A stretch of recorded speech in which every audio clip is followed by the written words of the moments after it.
성경 디모데전서 6장 3절에서 10절까지를 읽겠습니다. 누구든지 다른 교훈을 하며 바른 말 곧 우리 주 예수 그리스도의 말씀과 경건에 관한 교훈을 따르지 아니하면 그는 교만하여 아무것도 알지 못하고 변론과 언쟁을 좋아하는 자니 이로써 투기와 분쟁과 비방과 악한 생각이 나며 마음이 부패해지고 진리를 잃어버려 경건을 이익의 방도로 생각하는 자들의 다툼이 일어나느니라. 그러나 자족하는 마음이 있으면 경건은 큰 이익이 되느니라. 우리가 세상에 아무것도 가지고 온 것이 없으며 또한 아무것도 가지고 가지 못하리니 우리가 먹을 것과 입을 것이 있은즉 족한 줄로 알 것이니라. 부활이 하는 자들은 시험과 올무와 여러 가지 어리석고 해로운 욕심에 떨어지나니 곧 사람으로 파멸과 멸망에 빠지게 하는 것이라. 돈을 사랑함이 일만하게 뿌리가 되나니 이것을 탐내는 자들은 미혹을 받아 믿음에서 떠나 많은 근심으로 자기를 찔렀도다. 아멘. 자족하는 마음과 신앙이라는 제목으로 디모데전서 6장 3절에서 10절의 말씀을 통해서 우리에게 주신 하나님의 은혜를 함께 나누겠습니다.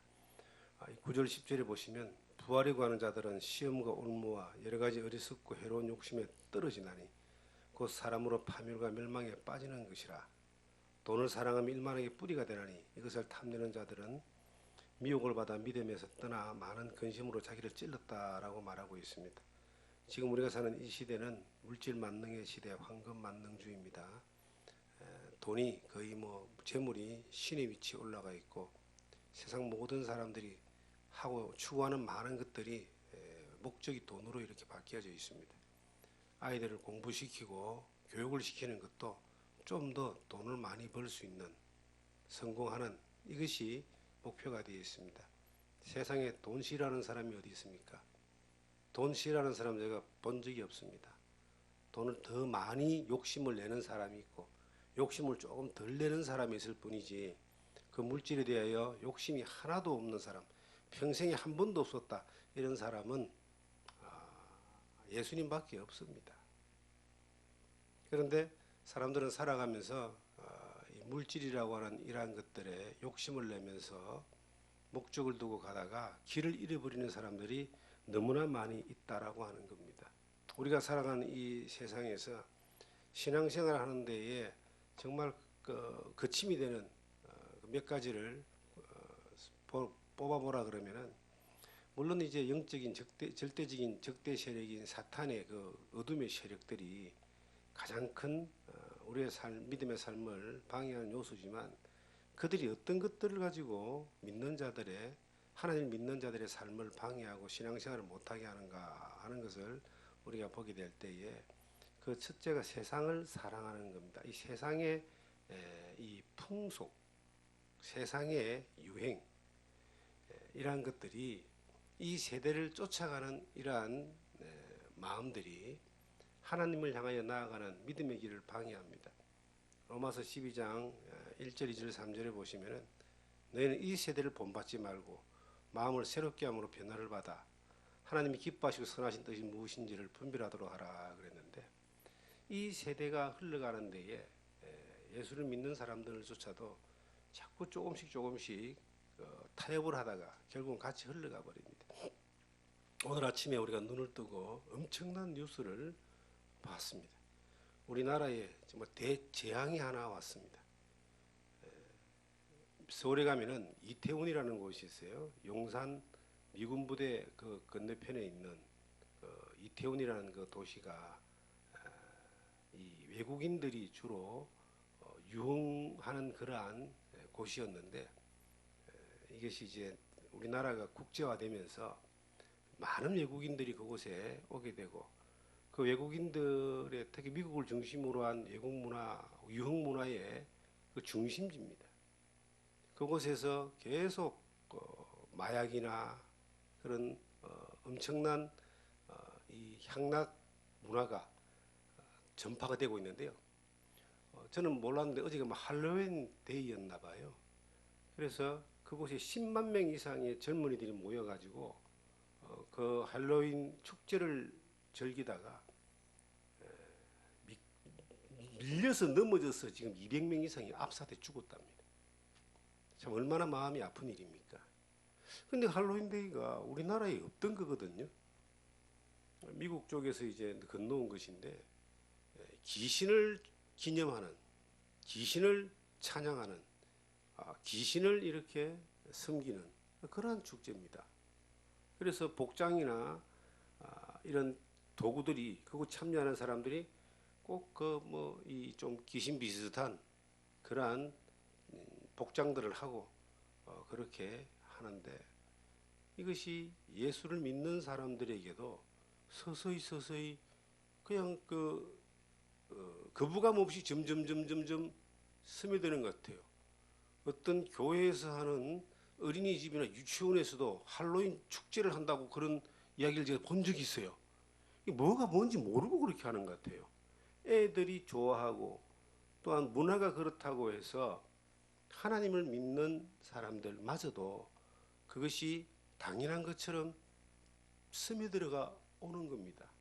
거기에 10만 명 이상이나 되는 젊은이들이 주로 고등학생, 20대 뭐 이런 유가 많다 그래요. 그 중에서 교회를 다니고 하나님 믿는 사람도 꽤 많으리라는 생각이 들어지는 거예요. 왜 그럴까요? 사탄은 이 세대의 풍속을 가지고 우리가 예수를 바로 믿지 못하고 하나님을 바로 따라 살지 못하도록 최선을 다해서 방해를 합니다. 요즘 손에 휴대폰 안 들고 다니는 아이들이 없고 어른들이 없고, 지하철을 타면 90%가 휴대폰을 쳐다보고 있습니다. 거기에 많은 정보가 있고 또한 재밌는 것들이 많기 때문에 그렇습니다. 그런데 그것이 가까워질수록 하나님과 멀어져요. 말씀과 멀어지게 되어 있습니다. 신기하기는요, 애들이 막 우는데 갓난쟁이들이 막 울고 그러는데요, 그 휴대폰에서 이 어떤 음악만 딱 하나 틀어주면은, 어떤 내용만 하나 던져주면은 울음을 그치는 것뿐만 아니라 뭐 1시간도 집중해서 애들이 그것이 벗어나지 못한다 그러잖아요. 그래서 그렇게 하면 편하기 때문에 부모들이 그렇게 이제 해요. 근데 그것이 그 아이들의 영혼을 깔아먹는, 인생을 깔아먹는 것이라는 것을 뒤에 가서 후회를 하는 겁니다. 이 세대가 유행이 요구하는 많은 것들은 더 편리하고 더 즐겁고 더 좋은 것들을 제공하지만 결국은 믿음에서 멀어지게 한다는 거예요. 이 성경의 9절 10절에 보니까 부하려고 하는 자들에 대하여, 이 부가 꼭 물질에 대한 부뿐만 아니라 이 세대의 하나님이 아닌 것들로 내가 채우고 만족하려고 하는, 이 세상의 것들로 채우려고 하는 이러한 마음들이 커져가면 커져갈수록 이것은 시험과 올무에 빠지고 해로운 욕심에 떨어져서 파멸과 멸망으로 빠지며 결국 믿음에 떠나서 침륜에 빠지고 자기를 찌른다라고 성경은 결론을 내리고 있습니다. 제가 어저께는 깜짝 놀랐습니다. 아침 8시에 이 지축이 땅이 한번 덜컹 올랐다가 턱 떨어지는 걸 제가 봤어요. 덜컹 올랐다 떨어지는데 그 난로 위에 있던 유리병 화분이 따라락 조금만 더 심했으면 떨어졌을 것 같아요. 지진이 왔다는 거예요. 가까운 괴산에서. 저는 3년 전에 지진을 한번 경험했습니다. 필리핀에 갔다가 이 바깥에 그 풀장에 물이 잠겨 있는데 물이 전부 다 튀어 올라와 가지고 바깥으로 펼쳐지고 옆에 있는 책장이 무너지는 그 정도의 지진을 경험했거든요. 누워 있는데 침대에 누워서 새벽에 자고 있었는데요. 이게 물 위에서 왜 사람이 둥 떠가 툭 떨어지는 그런 느낌을 받았습니다. 그래서 뭐 아수라장이 되고 공황이 폐쇄가 되고 그런 환경을 봤거든요. 사람이 어떻게 뭐 해볼 수 없는 거잖아요. 그런 것들을 볼 때에 정신이 바짝 드는 거예요. 우리도 그러한 사고로 죽은 사람처럼 우리도 갑자기 이 세상에 살아가는 생의 순간들이 마감될 수가 있다는 거죠. 사고로 당하든 아니면 뭐 천재지변을 당하든 육체의 어떤 연약함으로 또 병으로 당하든 하나님 부름을 받을 수 있는데, 살아온 시간 가운데에서 삶의 방향이 하나님이 기뻐하시고 하나님의 뜻을 쫓아서 믿음으로 살았던 삶의 모습으로 살다가 주님 앞에 가는 것과 주님과 상관없이 이 성경에 기록된 대로 그 뭔가를 하는 주님이 아닌 것들에 대하여 사랑하는 마음을 쫓아가다가 침륜에 빠지고 파멸로 향하고 믿음에서 떠나고 시험과 올무와 근심으로 괴로워하는 그런 삶만 살다가 우리가 주님 앞에 갈 것인가? 이것은 우리가 선택해야 되는 부분들입니다. 우리가 살아가면서 뭐 놀라운 일을 하고 대단한 일을 하고 훌륭한 일을 하고 남들이 알아주고 높여지고 하는 그러한 것들이 인생을 성공하는 것이 아니라 우리를 불러주신 십자가의 은혜 가운데 주님이 진정 원하시는 것은 우리가 주님을 닮아가는 것이고 우리의 삶을 통해서 주님이 영광받는 것인데 어떻게 하면 그렇게 살 수 있느냐는 거예요. 그것은 이 성경의 짧은 구절에 우리에게 비결을 이야기하고 있습니다. 여기에 많은 문제를 이야기합니다. 물질을 사랑하는 것이, 돈을 사랑하는 것이 일만하게 뿌리라고 이야기하고 또 잘못된 가르침에 의하여 파멸로 가기도 하고 여러 가지 문제들이 나오는데 그 중에 가장 큰 문제가 뭐냐? 그걸 바로잡을 수 있는 가장 확실한 방법이 뭐냐? 저것이 이 3절에 나오는 말씀이에요. 그러므로 다른 교훈을 하며 바른 말고 우리 주 예수 그리스도의 말씀과 경건에 관한 교훈을 따르지 아니하면 그는 교만하여 아무것도 알지 못하고 변론과 언쟁을 좋아하는 자니 이로써 투기와 분쟁과 비방과 악한 생각이 난다. 우리 주 예수 그리스도의 말씀과 경건에 관한 교훈을 따르지 아니하는 것, 이것이 가장 큰 문제다. 그 하나에서 벗어나면은 그 다음에 모든 것들이 나에게 다 와서 나를 주님을 따르지 못하는 세상을 향해서 가는, 세상을 헛되게 살고 흡연하게 만드는 것들을 제공하는 거예요. 누가? 악한 세력이, 마귀가. 그래서 그 첫째가 하나님의 말씀을 따라 바로 가지 아니하면, 하나님의 말씀에 바른 교훈을 쫓지 아니하면 세상을 쫓아가게 되어 있습니다. 세상의 유행, 세대를 본받는 것, 이런 것이 자연적으로 나에게 막 스며들게 되어 있는 거예요. 우리가 하나님 말씀을 따르지 않고 말씀을 집중하지 않고 말씀을 이 교훈에 집중하지 않으면요, 우리에게는 하나님 말씀이 아닌 세상의 것들이 나에게 집중되게 되어 있습니다. 그게 들어와서 스며들게 되어 있습니다. 그곳에 끌려가게 되어 있습니다. 처음에는 아니야, 안 할 거야, 나는 예수 믿는 사람이고 구원받은 사람이고 하나님을 따르는 사람이기 때문에 그 길로 안 가. 그렇게 하는데요, 그 자기 의지가 오래 못 갑니다. 계속해서 하나님의 말씀을 따르고 하나님의 말씀에 붙들고 하나님의 말씀을 묵상하면은 그러한 유혹이 올 때마다 이겨나갈 수가 있어요. 그 털쳐낼 수가 있어요. 계속 말씀으로 갈 수 있는 힘이 주어져요. 근데 성경 안 보는데, 말씀 안 배우는데, 말씀 안 따라가는데 세상을 이길 힘이 있습니까?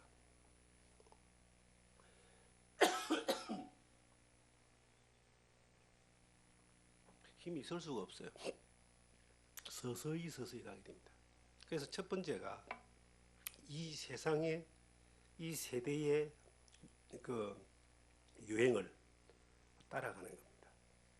두 번째가 뭘까요? 그 뒤에 나오는 것이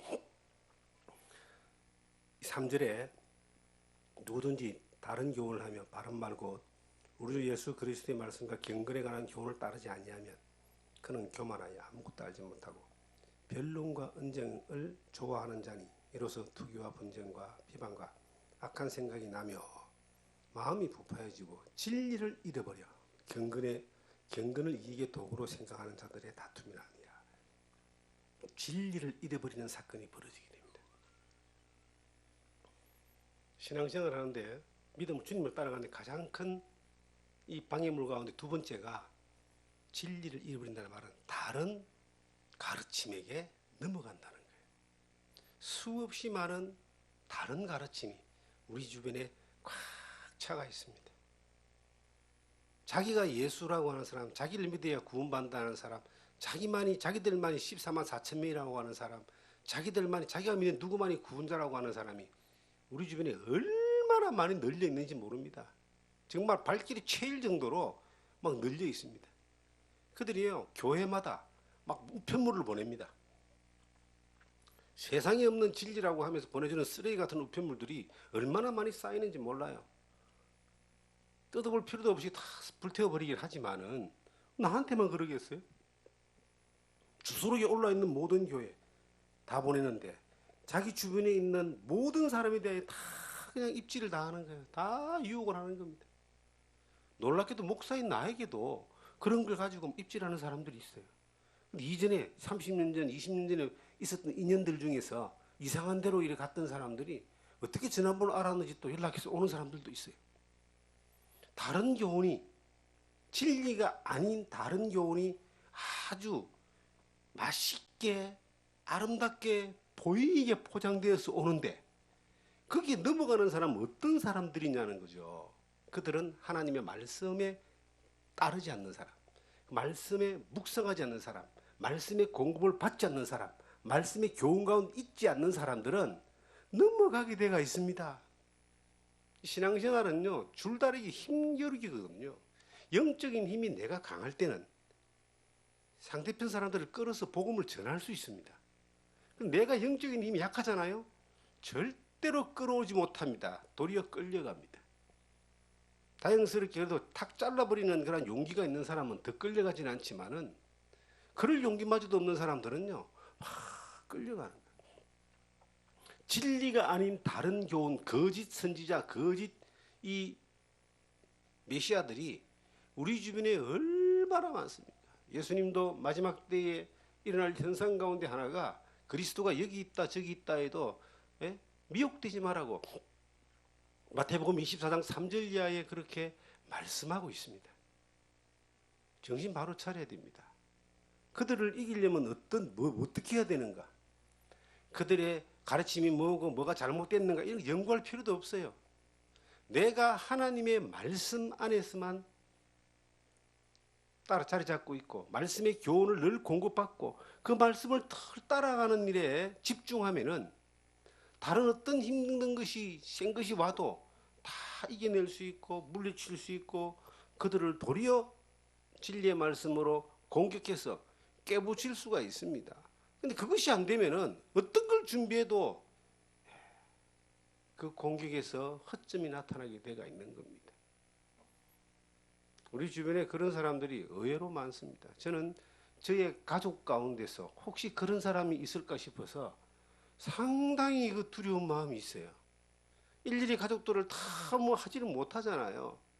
그런데 뭐 누군가가 오래간만에 만났는데 일가 친척 가운데 누군가가 뭐 이상한 교리를 들고 와가지고 하면은 너무 마음이 아플 것 같아요. 그래서 할 수만 있으면은 만나지는 사람들에게마다 진리의 말씀을 가지고 교제하고 또 요즘은 SNS나 이 카톡 같은 걸 통해서 바른 교훈들을 이렇게 전달할 수 있는 그런 기회들이 있기 때문에 그나마 그런 거라도 조금씩 이렇게 하면서 기도하면서 이 험한 세상 어떤 일이 벌어질지 모르는 이 수많은 사탄의 공격에 이 노출되는 이 세상에 우리가 또한 주님을 따라가고 끝까지 따라가야 되는데 완주를 해야 되는데 그 따라가는 가운데서 잘못된 낙오가 일어나지 않기 위해서 내가 깨어 있어야 되고 옆에 사람들을 깨워줘야 되고 또 함께 깨어서 하나님의 기뻐하시는 일들을 위하여 협력해 나가는 그러한 일들에 집중을 하고 신경을 써야 된다는 그러한 사실들을 늘 생각하게 됩니다. 주님을 따라가는 데에서 사탄이 방해하는 가장 큰 무기 가운데 세 번째가 바로 이 구절에서 나오는 돈을 사랑하며 일만하게 뿌리다 하는 겁니다. 부활이 구하는 자는 믿음이 떠나게 되어 있다 그랬습니다. 이 세대가 살아가는 가운데 돈이 필요 없는 사람이 아무도 없잖아요. 그런데 그 돈이 일만하게 뿌리가 아니라는 거예요. 돈은 하나님이 이 세상을 살아가면서 사회가 움직여지는데 필요한 재화입니다. 이것이 있어야지만이 사회생활이 되는 거예요. 그런데 그 돈이 내 삶 가운데서 내가 그것을 사랑하는 마음이 될 때, 이건 믿음에서 떠나게 되어 있습니다. 그래서 저는 고민해 봤습니다. 돈을 사랑하는 게 뭘까? 돈을 많이 가지는 걸까? 아닙니다. 돈을 많이 가지고 있어도 돈을 사랑하지 않는 사람이 있습니다. 돈이 없는데 돈을 사랑하는 사람이 있습니다. 하나님이 돈을 주셔가지고, 물질을 주셔가지고 하나님의 일에 쓰임받는 도구로 쓰는 사람이 있습니다. 그런데 어떤 사람은 하나님 돈을 주셨는데 하나님 도구로 안 쓰고 자기 영광을 위해 쓰다가 망하는 사람들도 있습니다. 돈을 많이 버는 것이 축복이라고 생각하면 그것이 이게 안 맞는 말이 될 수도 있어요. 하나님이 복을 주셔서 물질을 많이 주시는 경우가 있지만은 돈을 많이 가지는 것이 하나님 축복이라고 말할 수는 없어요. 왜냐하면 하나님 안 믿는 사람이 돈 더 많이 가지고 있거든요. 천지가 하나님의 것이지만은 하나님은 하나님의 사람들에게 하나님의 일을 위해서 물질이라고 하는 이것을 맡겨줄 수가 있어요. 청지기로. 그런데 그것은 내 것이 아니고 맡겨주신 것이기 때문에 쓰임받는 축복일지는 몰라도 가진 것에 대한 축복이라고 생각한다면 그건 생각을 잘못하고 있는 거예요. 세상 사람들은 자기가 가진 것 자기 거라 생각합니다. 그런데 그게 정말 자기 걸까요? 100년 정도 살다가 다 죽으면 10원도 못 가져가잖아요. 그 자식이 씁니까? 자식이 쓰겠죠. 그래 그것도 자식 것이라고 말할 수 없는 거예요. 또 지나가면 또 놔두고 가는 거예요. 옛날에는요. 자기가 죽으면은 저 세상 가서도 이 부귀영화를 누리기 위해서 무덤 안에다가 자기가 평소에 썼던 것들을 다 집어넣었습니다. 그런 것들 때문에 이제 무덤 도굴꾼들이 생기고 어떻게 무덤을 이렇게 파내가지고 문화재로 역사의 어떤 흔적으로 쓰고 있잖아요. 중국을 최초로 통일한 진시황제는 그 무덤을 얼마나 대단하게 만들어놨냐면요. 아직도 발굴 중이랍니다. 그런데 진시황이 그 엄청난 것들을 땅에 묻었지만 실은 하나도 못 가지고 간 거예요. 육체는 흙으로 썩었고 영혼은 영원한 지옥으로 갔겠죠. 이집트의 피라미드 가보면 그거 무덤이잖아요. 그 안에 온갖 것들 죽음 이후에 쓸 것까지 다 그 엄청난 무덤 안에 다 묻어놨다. 그 사실 10은 하나도 못 가지고 간 거예요. 가지고 갈 수 있는 세계가 아니에요. 그런데 자기 것이라고 생각하면서 이것을 가져야 된다 생각하면서 이것이 목적처럼 이렇게 사는 것을 볼 때에 하나도 못 가지고 가는 것을 위해서 자기의 인생에서 중요한 순간들의 모든 것들을 다 투자해서 그렇게 살았는데 그 대가가 뭐냐? 그 대가가 뭐냐? 그 돈을 사랑하고 목적으로 쫓아간 대가가 뭐냐는 거예요. 믿음에서 멀어졌다. 그렇죠? 시험과 올무가 늘 오게 돼 있고 특히 예수 믿는 사람이 그렇게 가면요. 마음이 아마 복잡하고 힘들어지고 시험에 끊임없는 괴로움들이 있을 겁니다. 어리석고 해로운 욕심에 떨어지고 파멸과 멸망으로 빠지게 됩니다. 저는 그런 사람들을 많이 봤습니다. 어떤 사람이 돈을 사랑하는 사람이냐는 거예요. 많이 가진 사람이냐? 가지려고 하는 사람이냐? 예수를 바로 믿는 사람들도 하나님이 주시는 물질을 위해서 한 달을 일을 해서 수입을 가지고 가정을 또 경영하고 자녀를 양육하고 그러잖아요. 이것은 그 마음에 생각하는 것이 돈만 생각하는 사람이 돈을 사랑하는 사람이에요. 돈이 없어도 인생을 경영할 때 내가 돈을 얼마나 가지고 어떻게 해서 어떻게 할 것이다 하는 생각이 전부 다 돈밖에 없어요. 그 사람은 돈을 사랑하는 사람입니다. 그런데 물질을 얻기 위해서 일을 하고 장사를 하고 사업을 하지만 그 생각이 하나님의 말씀을 따라가는 거예요. 주님을 생각하는 거예요. 말씀의 교훈 안에 있습니다. 그 사람은 주님을 사랑하는 사람입니다. 생각이 어디에 지배되느냐에 따라서 무엇을 사랑하느냐를 결정할 수 있습니다. 우리가 누군가를 사랑하게 되면 무엇인가를 사랑하게 되면 그 사랑하는 것을 늘 생각하게 되어 있습니다. 그리고 생각에 따라서 그 행동이 나타나게 되어 있습니다. 그런데 돈을 사랑하는 사람의 특징이 뭐냐면 생각하는 게 전부 다 돈밖에 없는 거예요. 그것으로 인생을 늘 생각하고 이루어지지 않은 것마저도 생각하면서 꿈을 꾸는 겁니다. 우리나라의 수많은 사람들이 아마 그럴 거예요. 그런데 성경은 예수를 믿는 사람들에게 이 세상에서 하나님과 멀어지고 믿음에서 멀어지고 파멸로 가는 그 결론되어져 있는 그 지름길을 그렇게 가지 말라고 하는데, 그것을 안 가려고 애쓰고 힘쓰고 그렇게 가지고 되는 게 아니라는 이야기입니다. 어떻게 하면 되느냐? 방법은 이 3절에 있는 말씀이에요. 그리스도의 말씀을 따르는 거예요. 주님의 말씀이 내 안에 있고 내가 주님의 말씀에 창념하면은, 마태복음 6장에 보시면 하나님과 재물을 겸하여 섬기지 못한다 그랬는데, 내가 재물을 섬기지 않으려면 재물보다 더 큰 하나님을 섬기는 길밖에 없어요. 주님을 섬기고 하나님을 섬기는 길은 내가 예수 믿고 구원받는 걸로 출발하지만, 그 섬긴다는 것은 계속 따라간다는 거예요. 동행한다는 겁니다. 늘 함께 한다는 거예요.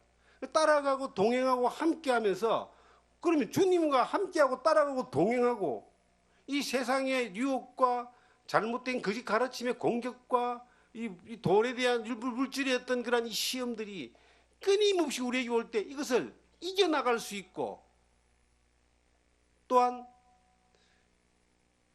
그 삶 가운데서 하나님이 기뻐하시는 그런 삶의 통로로 나타날 수 있는 비결이 뭐냐?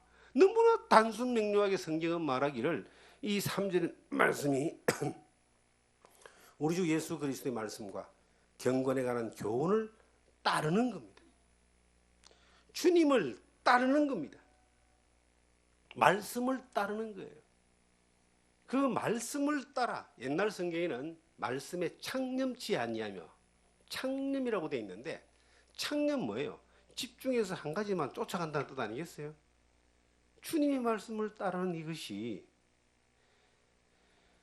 세상의 유혹도 이 세대의 풍속도 이길 수 있고, 거짓 가르침과 이 이단 사이비의 공격도 이길 수 있고, 가장 취약한 물질에 대한 이 욕구에 대해서도 이길 수 있는 비결이다. 너무나 간단 명료하잖아요. 주님의 말씀을 따르면, 신앙생활에 주님을 따라가는데 가장 거침이 되는 세 가지, 영적 전쟁에 가장 거침이 되는 세 가지를 다 이길 수 있다. 그런데 주님의 말씀을 따르지 않으면은, 그 말씀에 창념하지 아니하면은 세 가지에서 다 무너지는 것뿐만 아니라 모든 것들에 다 무너집니다. 본인 자신이 예수를 믿은 사람이지만 어디로 가야 될지, 무엇을 해야 될지 늘 고민만 하고 헤매고만 살다가 세월은 기다려주지 않습니다. 어느 날 눈 떠보니까 주님 앞에서 눈을 뜨게 되어 있습니다. 우리가 뭔가 놀라운 일을 하고 위대한 일을 하고 이런 것 한다고 해서 주님이 칭찬하고 상을 주시는 게 아니에요. 놀랍고 위대한 일을 하지 않아도 주님의 말씀을 따라가면 돼요. 따라가면 주님이 그 사람을 쓰시는 거예요.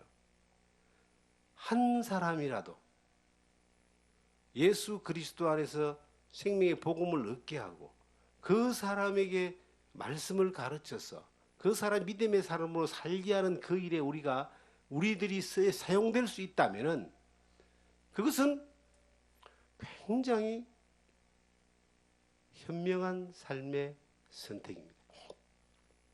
우리가 수많은 사람을 만나잖아요. 우리가 만나지는 많은 사람들 가운데서 하나님이 우리를 통해서 자기의 일을 맡겨준 사람들이 있어요. 그것이 눈에 보이는 사람이 있습니다. 안 보이는 사람도 있겠죠. 어떤 사람이 보입니까? 하나님의 말씀을 따라서 가는 사람은, 말씀에 창념하는 사람은 그게 보이는 거예요. 그러면 그 일에 우리가 충성하는 겁니다. 하나님 기뻐하십니다.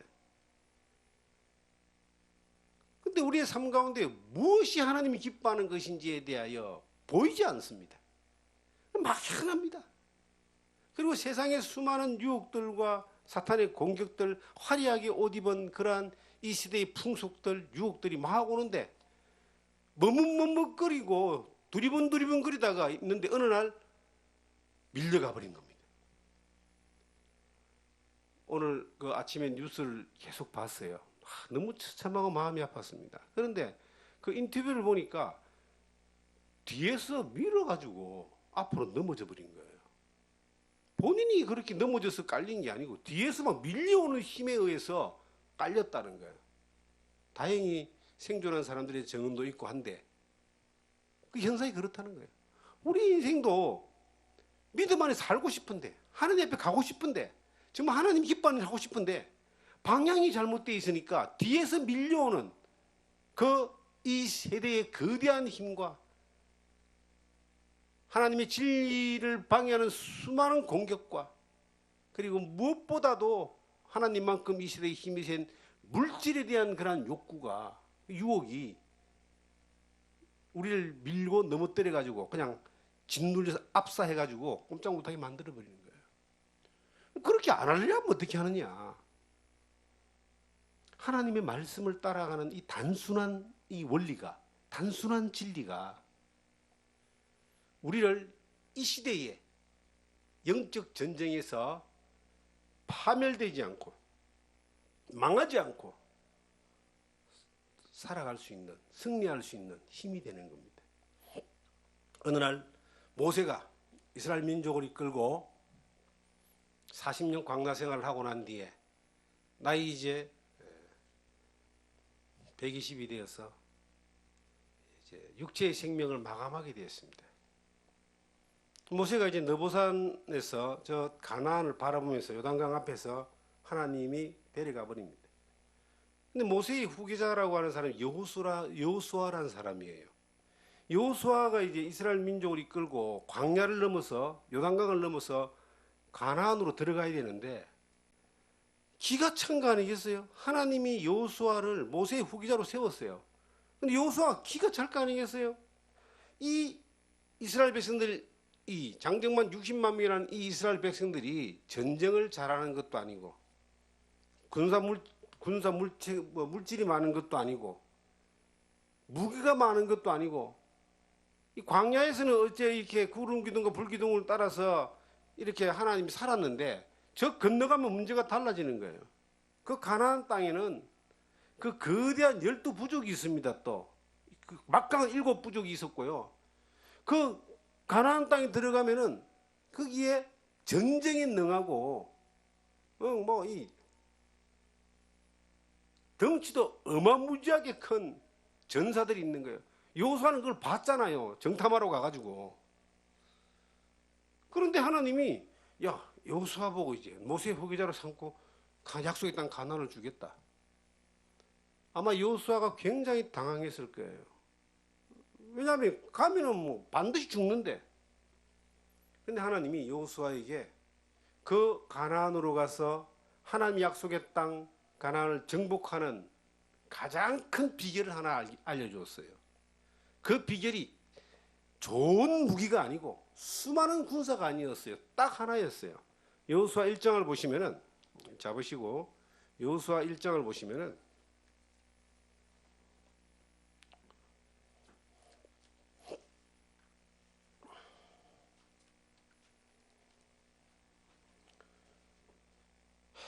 여호수아서 1장을 보시면은 8절입니다.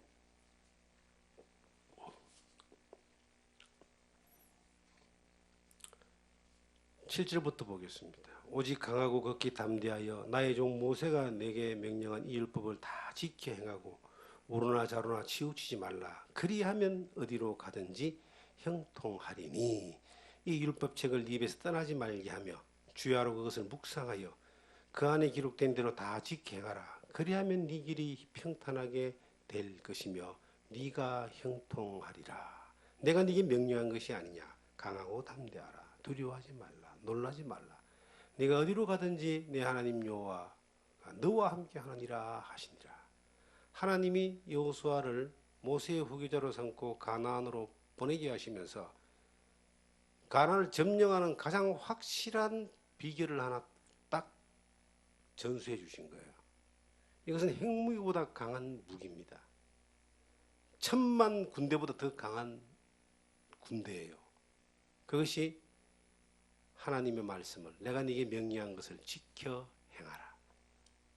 지켜 행하라. 어디로 가든지 형통하리라. 지켜 행하라. 평탄하게 될 것이다. 지켜 행하라. 네 하나님이 너와 함께 할 것이다. 하나님보다 더 큰 무기가 어디 있으며 하나님보다 더 큰 군대가 어디 있습니까? 10,000만 군대보다 강한 군대가 하나님의 힘입니다. 여호수아에게 하나님이 다른 거 안 줬어요. 무기도 안 주고 돈도 안 주고 군대도 안 주고 아무것도 안 줬는데 딱 하나, 하나님이 너와 함께 하겠다 하면서 그 조건으로 내가 네게 명령한 것을 지켜 행하라. 그리하면 네가 형통하고 평탄하고 승리하리라. 약속한 것을 이루리라. 가나안을 점령하리라. 그 약속대로 된 것이 여호수아였습니다.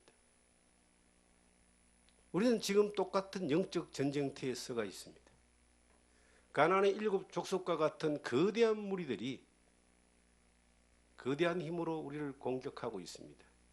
사탄의 세력은 더욱더 발부동을 치면서 더욱더 교묘하게 우리 각자를 공격하고 있고 교회를 공격하고 있고 진리를 공격하고 있습니다. 그런데 교회가 거기에 점점 거기에 타협을 하게 되고 점점 거기에 함몰되어져 가는 모습들을 보게 됩니다. 그런데요, 이길 수 있는 비결이 없는 것이 아닙니다. 그들을 이길 수 있는 비결이 뭘까? 우리가 이 악한 세력들을 공격들을 막을 수 있고 도리어 그들을 이길 수 있는 비결들이 뭘까? 다른 많은 것들을 준비하고 많은 것들을 만드는 게 아니에요. 하나님의 말씀을 지켜 행하는 겁니다. 여호수아가 이 비결을 하나님으로부터 받아서 담대하게 요단강을 건너서 간 거예요. 그거 하나 들고 바울 사도가 디모데에게 말하기를 이 마지막 때에 많은 사람들이 진리를 떠나고 다른 교훈들이 오고 돈을 사랑하고 믿음에서 떠나고 그렇게 하는데 비결을 하나 가르쳐 주는 거예요. 그리스도의 교훈을 따라가라. 교훈에 창념하라. 하나님의 말씀을 따라가지 않으면 다른 건 전부 다 아무것도 모르는 것이다. 하나님의 말씀이 아닌 다른 것들을 가지고 지금 다른 것들이 얼마나 많습니까? 여러 가지 어떤 이 진리하고 이렇게 비스무리한 것들이 우리 주변에 많이 있습니다. 그 많은 것들을 가지고 이제 세상에 있는 그 눈높이에 맞추어서 성도들의 그 귀들도 너무나 커져 있고 눈들도 너무나 높아졌기 때문에 거기에 맞춰서 계속 많은 것들을 이렇게 또 만들어가는 겁니다. 비슷하게 만들어가는 겁니다.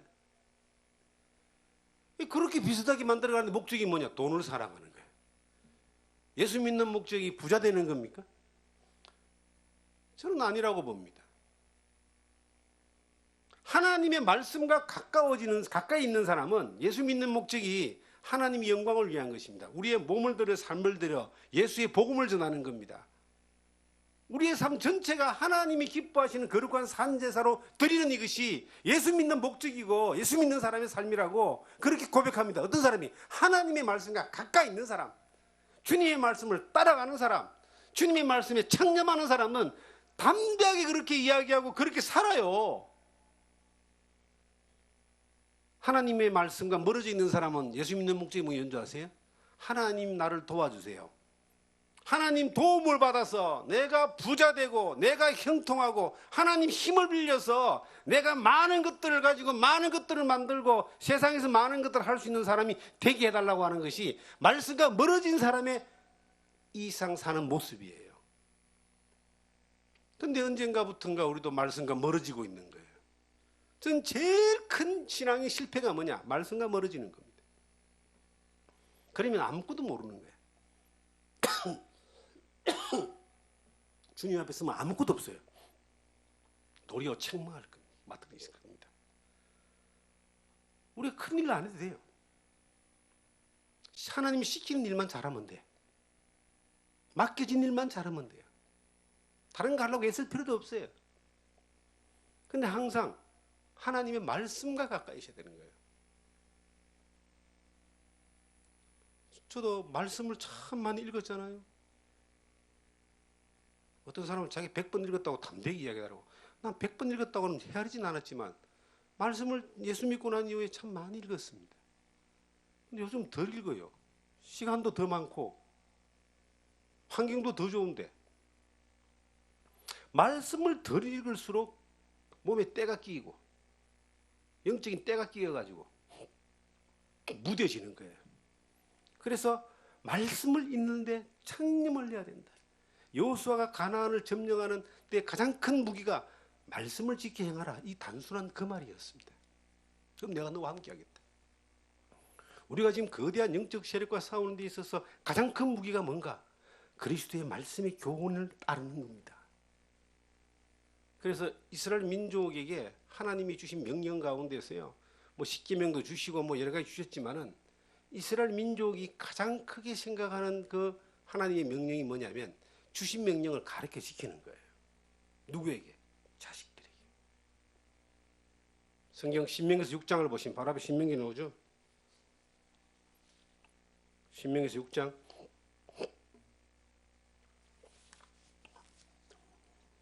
6절부터 보시면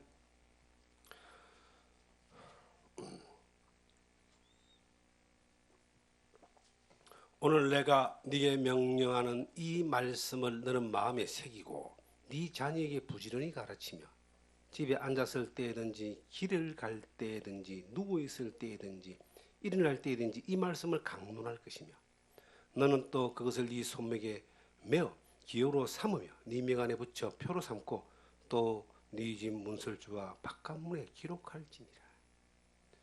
우리가 하나님의 명하는 말씀을 마음에 새기고 그리고 네 자녀에게 부지런히 가르치라. 저는 자녀들을 부지런히 가르쳤는데 자녀들은 부지런히 안 배워가지고 저와 같은 부모와 같은 믿음으로 살지는 않습니다. 그러나 부지런히 가르쳤기 때문에 그 자녀들이 그 믿음의 방향에서 멀어져 있지 않습니다. 어떤 일을 선택할 때에 믿음의 기준을 가지고 선택합니다. 부모의 눈치를 보는 것이 아니라 하나님 눈치를 볼 수 있는 그런 사람이 되어 있는 겁니다. 부지런히 가르치라. 자녀 교육의 최고의 비결이 뭐냐? 단순히 우리가 믿음 받은 이 진리의 말씀을 예수 그리스도의 교훈을 가르치는 거예요. 집에서. 교회에서 가르치는 거예요. 그들도 똑같은 영적 전쟁을 싸우면서 이제 믿음의 성장해 나가겠지만 우리가 할 일은 뭐냐? 그냥 가르치는 거예요. 그것이 최고의 비결이라고 성경은 말하고 있고 이스라엘 민족의 역사 가운데서 유대인 역사 가운데서 이것은 증명되고 있습니다. 주님은 우리에게 말씀하십니다. 사람이 떡으로만 살 것이 아니고 하나님이 입에서 나오는 모든 말씀으로 살 것이냐. 이 생명의 말씀으로 우리가 예수 믿는 거듭난 생명만 얻은 것이 아니라 그 생명의 떡을 날마다 먹으면서 갈 때에 이 세상의 모든 공격과 유혹에서 길을 잃지 않고 주님 앞에 가는 그날까지 바로 갈 수 있는 겁니다. 길을 잃을 수 있는 요소가 너무나 많아요. 수많은 요소들을 하나하나 다 상대해서 내가 비결을 배울 필요가 없어요. 수많은 요소 앞으로 더 많이 등장할 겁니다. 새로운 모습으로 갈아입고 더 많이 등장해서 교회를 공격하고 성도를 공격하고 우리 신앙을 공격할지인데 우리는 한 가지만 잘하면 돼. 그거 일일이 대응하지 않아도 됩니다. 하나님의 말씀, 우리 주 예수 그리스도의 교훈과 그리스도의 가르침을 창념하여 따라가는 거예요. 그것만 따라가면은 모든 것들을 다 이길 수 있어요. 그것에 가까이 있는 사람들은 그 묵상하고 따라가는 사람들은요, 어떤 공격도 이길 수 있는 강력한 힘이 있습니다. 그리고 도리어 그들을 공격할 수 있습니다. 모든 일을 깨트릴 수 있어요. 그것이 성령이 일하시는 방법이고 통로가 되는 겁니다. 성령의 역사가 하나님의 말씀을 따르지 않는 사람들을 통해서 나타날까요? 큰일 나죠. 성령의 역사가 하나님의 말씀을 따르지 않고 가까이 있지 않으면서 하나님으로 말미암아 능력받아서 도움받아서 자기의 어떤 욕구를 채우고 자기의 욕심을 채우고 더 많은 것들을 가지려고 하는 그런 곳에서 나타날까요? 나타나면 큰일 나잖아요. 하나님 원하지 않잖아요. 하나님은 하나님이 원하지 않는 그곳에, 하나님의 영광이 나타나지 않는 그곳에 하나님의 성령의 역사를 나타나게 하지 않는다는 겁니다. 그러면 우리가 하나님의 성령의 인도하심 가운데서 성령의 역사를 볼 수 있는 비결이 뭐냐?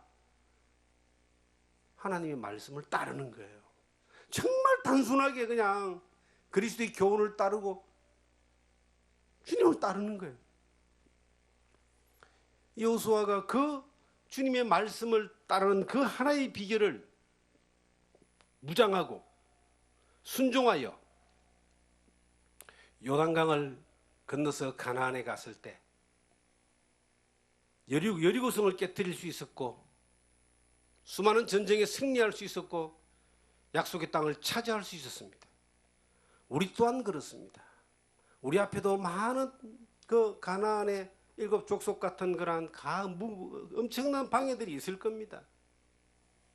그런데 그 엄청난 방해들을 일일이 대처하기 위해서 고민할 필요 없어요. 말씀을 믿고 나가면 돼요.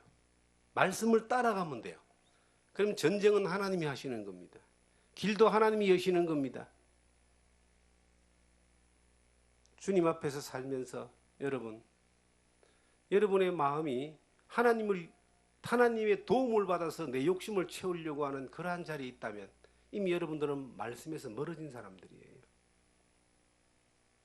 우리의 삶을 들여서 하나님의 영광을 위해서 살기를 바라는 그러한 삶이 우리의 소원이고 원함일 때 그 사람은 말씀에 가까이 있는 사람이에요. 그 사람을 통해서 하나님 일하신다니까요. 역사하신다니까요. 그렇게 역사하는 좀 그러한 역사를 경험하는 여러분과 제가 되기를 주님의 이름으로 부탁드립니다.